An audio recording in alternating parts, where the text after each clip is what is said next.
I will talk about how can you enable entertainment alerts on your notifications on your Vizio app. We're going to figure out this solution on know how you can do that in your app.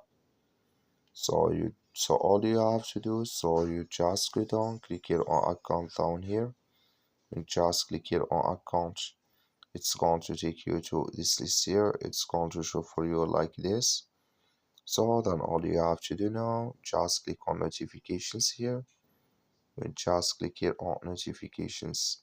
It's going to take you to next step here. You come here to entertainment alerts. You just click in this sign. Now like you see this color show for us. That's mean here entertainment alerts notifications enable with us now here. So that's all you have to do. I wish now you I get it. That's all. Thank you for your watching. Don't forget to support us by liking and subscribe.